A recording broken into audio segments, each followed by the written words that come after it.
ಗಂಗಾ ನದಿಯ ತೀರದಲ್ಲಿ ಒಂದು ರಾತ್ರಿಯನ್ನು ಕಳೆದಂತಹ ರಾಮ, ಲಕ್ಷ್ಮಣ ಹಾಗೆ ವಿಶ್ವಾಮಿತ್ರರು ಸುಪ್ರಭಾತವಾದ ನಂತರದಲ್ಲಿ ಆ ನಿರ್ಮಲವಾದ ಗಂಗೆಯಲ್ಲಿ ಪ್ರಾತಃ ಕಾಲದ ಕರ್ಮಗಳನ್ನೆಲ್ಲ ಮುಗಿಸಿ, ಆಹ್ನಿಕಾದಿಗಳನ್ನು ಮುಗಿಸಿ, ನಂತರದಲ್ಲಿ ವಿಶ್ವಾಮಿತ್ರರನ್ನೇ ಮುಂದು ಮಾಡಿಕೊಂಡು ಗಂಗಾ ನದಿಯನ್ನು ದಾಟುವ ಸ್ಥಳಕ್ಕೆ ಶ್ರೀರಾಮ, ಲಕ್ಷ್ಮಣರಿಬ್ಬರು ಬರ್ತಾರೆ.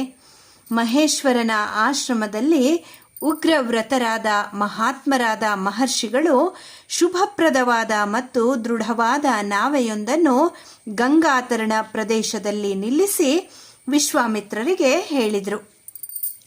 ಮಹರ್ಷಿಗಳೇ, ರಾಜಪುತ್ರರನ್ನು ಮುಂದು ಮಾಡಿಕೊಂಡು ನೀವು ಈ ನಾವೆಯನ್ನು ಹತ್ತಿರಿ.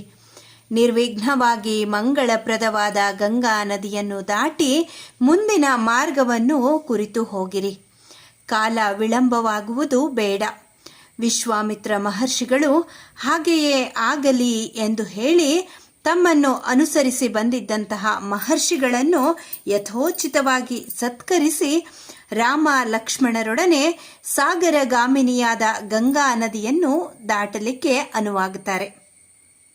ನಾವೆಯೂ ನದಿಯ ನಡುಭಾಗಕ್ಕೆ ಬಂತು. ಅಲೆಗಳ ಹೊಡೆತದಿಂದಾಗಿ ನದಿಯ ಭೋರ್ಗರೆಯುವ ಶಬ್ದವು ಕೇಳುತ್ತಿತ್ತು.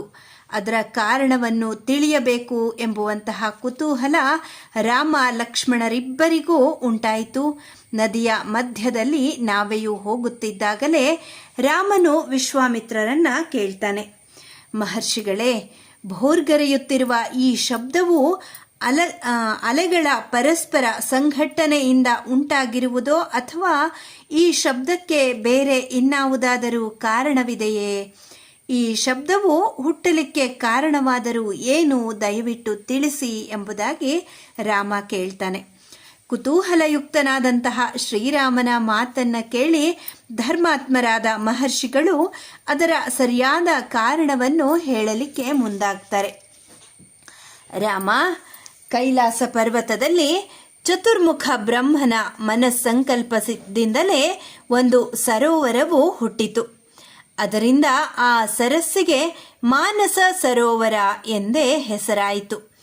ಆ ಮಾನಸ ಸರೋವರದಿಂದ ಒಂದು ಪ್ರವಾಹವು ಹರಿಯತೊಡಗಿತು. ಅದು ಅಯೋಧ್ಯೆಯನ್ನು ಸುತ್ತುವರಿದು ಮುಂದೆ ಹೋಗಿರುತ್ತದೆ. ಮಾನಸ ಸರೋವರದಿಂದ ಪ್ರಸೃತವಾದ ಆ ನದಿ ಪ್ರವಾಹಕ್ಕೆ ಸರಯೂ ಎಂದೇ ಹೆಸರಾಯಿತು. ಸರಯೂ ನದಿಯು ಪುಣ್ಯತಮವಾದುದು, ಪಾಪವನ್ನು ಹೋಗಲಾಡಿಸತಕ್ಕದು. ಈ ಅತುಲವಾದ ಮಹಾಶಬ್ದವು ಆ ಸರಯೂ ನದಿಯ ಅಲೆಗಳ ಬಡಿತದಿಂದ ಹುಟ್ಟಿರುತ್ತದೆ. ಅದು ಇಲ್ಲಿ ಗಂಗಾ ನದಿಯನ್ನು ಸೇರುತ್ತದೆ. ಸರಯೂ ಗಂಗಾ ನದಿಗಳು ಸೇರುವ ಸ್ಥಳದಲ್ಲಿ ನೀರಿನ ಪರಸ್ಪರ ಸಂಘಟನೆಯಿಂದ ಈ ಶಬ್ದ ಉಂಟಾಗಿದೆ. ನಿಯತ ಮನಸ್ಕರಾಗಿ ಆ ಎರಡು ನದಿಗಳಿಗೂ ನಮಸ್ಕರಿಸಿರಿ. ವಿಶ್ವಾಮಿತ್ರರು ಹೇಳಿದಂತೆ ಧಾರ್ಮಿಕರಾದಂತಹ ಇಬ್ಬರು ರಾಜಪುತ್ರರು ಸರಯೂ ಗಂಗಾ ನದಿಗಳಿಗೆ ಪ್ರಣಾಮ ಮಾಡಿ ನದಿಯ ದಕ್ಷಿಣ ತೀರದಲ್ಲಿ ನಾವೆಯಿಂದ ಇಳಿದು ವಿಶ್ವಾಮಿತ್ರರೊಡನೆ ಶೀಘ್ರವಾಗಿ ಅರಣ್ಯದ ಮಧ್ಯದಲ್ಲಿ ನಡೆದು ಹೋಗುತ್ತಿದ್ದರು. ಆ ಅರಣ್ಯವು ಅತಿ ಘೋರವಾಗಿ ಕಾಣುತ್ತಿತ್ತು. ಮಾನವ ಸಂಚಾರದ ಕುರುಹೇ ಅಲ್ಲಿ ಇರಲಿಲ್ಲ. ಅಂತಹ ಮಹಾ ಅರಣ್ಯವನ್ನು ಕಂಡು ಇಕ್ಷ್ವಾಕುಕುಲ ಸಂಭೂತನಾದ ರಾಜಪುತ್ರನಾದ ಶ್ರೀರಾಮನು ಮಹರ್ಷಿಗಳಾದ ವಿಶ್ವಾಮಿತ್ರರನ್ನು ಪ್ರಶ್ನಿಸಿದ, ಮಹರ್ಷಿಗಳೇ, ಈ ಅರಣ್ಯವು ಎಷ್ಟೊಂದು ದುರ್ಗಮವಾಗಿರುವುದು. ಜೀರುಂಡೆಗಳ ನಾದದಿಂದ ತುಂಬಿ ಹೋಗಿದೆ. ಭಯಂಕರವಾದ ಕ್ರೂರ ಮೃಗಗಳಿಂದಲೂ ಕರ್ಣಕಠೋರವಾಗಿ ಶಬ್ದ ಮಾಡುತ್ತಿರುವ ಭಾಸಪಕ್ಷಿಗಳಿಂದಲೂ ಈ ಅರಣ್ಯವು ನಿಬಿಡವಾಗಿದೆ. ಭಯಂಕರವಾಗಿ ಧ್ವನಿ ಮಾಡುವಂತಹ ಪಕ್ಷಿಗಳಿಂದಲೂ ವ್ಯಾಘ್ರ, ವರಾಹ, ಗಜಾದಿ ದುಷ್ಟ ಮೃಗಗಳಿಂದಲೂ ಈ ವನವು ಪರಿಶೋಭಿಸುತ್ತಿದೆ.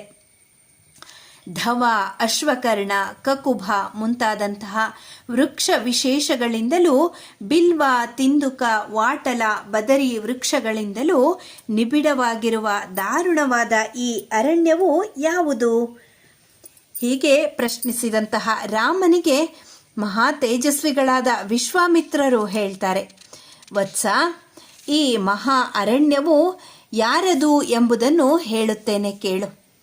ದೇವತೆಗಳಿಂದ ನಿರ್ಮಿತವಾದಂತಿದ್ದ ಧನ ಧಾನ್ಯ ಸಮೃದ್ಧಿಯಿಂದ ಕೂಡಿದ್ದ ಜನರಿಂದ ನಿಬಿಡವಾಗಿದ್ದ ಮಲದಕರೂಷ ಎಂಬ 2 ದೇಶಗಳು ಹಿಂದೆ ಬಹಳ ಪ್ರಸಿದ್ಧವಾಗಿದ್ದವು.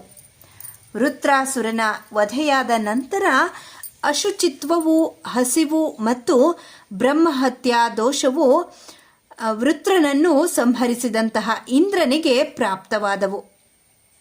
ಇದೇ ಸ್ಥಳದಲ್ಲಿ ಬ್ರಹ್ಮಹತ್ಯಾ ದೋಷದಿಂದ ಕೂಡಿದ್ದ ದೇವೇಂದ್ರನಿಗೆ ತಪೋಧನರಾದಂತಹ ಮಹರ್ಷಿಗಳು ಗಂಗೆಯೇ ಮೊದಲಾದ ಸರ್ವ ತೀರ್ಥಗಳಿಂದ ತರಲ್ಪಟ್ಟ ಕಲಶೋದಕಗಳಿಂದ ಅಭಿಷೇಕ ಮಾಡಿ ಅವನಿಗೆ ಬಂದಿದ್ದಂತಹ ಪಾಪವನ್ನು ಕಳೆದು ಅಮಿತವಾದಂತಹ ಆನಂದವನ್ನು ಹೊಂದಿದ್ದರು.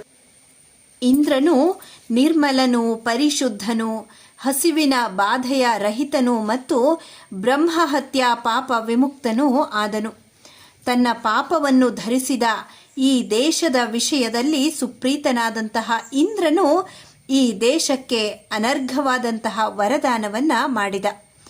ನನ್ನ ಶರೀರದ ಮಲವನ್ನು ಮತ್ತು ನನ್ನ ಹಸಿವನ್ನು ಈ ಪ್ರದೇಶವು ಧಾರಣೆ ಮಾಡಿರುವುದರಿಂದ ಮುಂದೆ ಈ ಪ್ರದೇಶವು ಜನನಿಬಿಡವಾಗಿ ಮತ್ತು ಧನಧಾನ್ಯ ಸಮೃದ್ಧವಾಗಿ ಮಲದ ಮತ್ತು ಕರುಷ ಎಂಬ ಅಭಿಧಾನದಿಂದಲೇ ಪ್ರಸಿದ್ಧವಾಗಲಿ. ಇಂದ್ರನು ಈ ಪ್ರದೇಶಕ್ಕೆ ಹೀಗೆ ಮಹಾವರದಾನವನ್ನು ಮಾಡಿ ಪುರಸ್ಕಾರವಿತ್ತುದನ್ನು ಕಂಡು ದೇವತೆಗಳು, ಸಾಧು, ನೀನು ಮಾಡಿದಂತಹ ಕಾರ್ಯವು ಸಾಧುವಾಗಿದೆ ಎಂದು ಪ್ರಶಂಸೆಯನ್ನು ಮಾಡ್ತಾರೆ. ಇಂದ್ರನ ವರಪ್ರಸಾದದ ಕಾರಣ ಈ ಪ್ರದೇಶವು ಸ್ವಲ್ಪ ಕಾಲದಲ್ಲಿಯೇ ಜನಸ್ತೋಮದಿಂದ ನಿಬಿಡವೂ ಧನ ಧಾನ್ಯ ಸಮೃದ್ಧವೂ ಆಯಿತು. ಅನೇಕ ಕಾಲದವರೆಗೆ ಇಲ್ಲಿಯ ಪ್ರಜೆಗಳು ಧನ ಧಾನ್ಯ ಸಮೃದ್ಧಿಯಿಂದ ಕೂಡಿ ಆನಂದಭರಿತರಾಗಿದ್ದರು.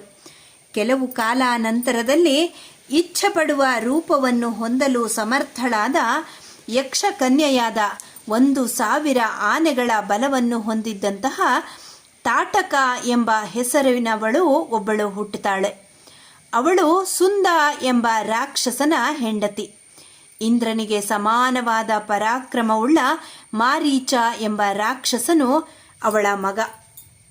ದುಂಡು ದುಂಡಾದ ತೋಳುಗಳಿಂದಲೂ ಅತಿ ದೊಡ್ಡದಾದ ತಲೆಯಿಂದಲೂ ವಿಸ್ತಾರವಾದ ಮುಖದಿಂದಲೂ ಅದ್ಭುತವಾದಂತಹ ಶರೀರದಿಂದಲೂ ಕೂಡಿದ್ದ ಭೈರವಾಕಾರದ ಮಾರೀಚ ರಾಕ್ಷಸನು ಅನುದಿನವೂ ಈ ದೇಶದ ಪ್ರಜೆಗಳಿಗೆ ಹಿಂಸೆ ಕೊಡುತ್ತಿರುವವನು.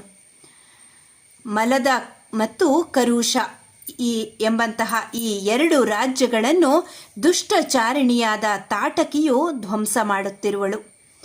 ಆ ದುಷ್ಟೆಯು 1.5 ಯೋಜನ ದೂರದಲ್ಲಿ ಹಾದಿಯನ್ನು ಅಡ್ಡಗಟ್ಟಿ ನಿಂತಿದ್ದಾಳೆ. ಆದರೂ ನಾವು ನಮ್ಮ ಆಶ್ರಮಕ್ಕೆ ಈ ತಾಟಕವನದ ಮೂಲಕವಾಗಿಯೇ ಹಾದು ಹೋಗಬೇಕಾಗಿದೆ. ನಿನ್ನ ಬಾಹುಬಲದ ಅವಲಂಬನೆಯಿಂದ ದುಷ್ಟಚಾರಿಣಿಯಾದ ತಾಟಕಿಯನ್ನು ನೀನು ಸಂಹರಿಸು. ನನ್ನ ಆದೇಶದಂತೆ ಅವಳನ್ನು ಸಂಹರಿಸಿ ಈ ದೇಶವನ್ನು ಪುನಃ ಕಂಟಕರಹಿತವನ್ನಾಗಿ ಮಾಡು. ರಾಘವ, ಈ ದೇಶಕ್ಕೆ ಬರಲು ಯಾರಿಗೂ ಕೂಡ ಸಾಧ್ಯವೇ ಇಲ್ಲವಾಗಿದೆ. ಏಕೆಂದರೆ ಈ ಪ್ರದೇಶವು ಯಕ್ಷಕನ್ಯೆಯಾದ ಘೋರ ದರ್ಶನಳಾದಂತಹ ಇತರರಿಂದ ಸಂಹರಿಸಲು ಅಶಕ್ಯಳಾದ ತಾಟಕಿಯಿಂದ ಬಹುವಾಗಿ ಪೀಡಿಸಲ್ಪಡುತ್ತಿದೆ. ಈ ವನದ ದಾರುಣ ಪರಿಸ್ಥಿತಿಯನ್ನು ನಿನಗೆ ವಿವರವಾಗಿ ಹೇಳಿದ್ದೇನೆ. ತಾಟಕಿಯು ಈ ಪ್ರದೇಶಗಳೆಲ್ಲವನ್ನು ವಿನಾಶ ಮಾಡಿದ ಮೇಲೂ ಹೊರಟು ಹೋಗದೆ ಇಲ್ಲೇ ಇದ್ದಾಳೆ. ಇಲ್ಲಿಗೆ 24ನೆಯ ಸರ್ಗ ಬಾಲಕಾಂಡದಲ್ಲಿ ಸಂಪನ್ನಗೊಂಡಿದೆ. ಧನ್ಯವಾದ.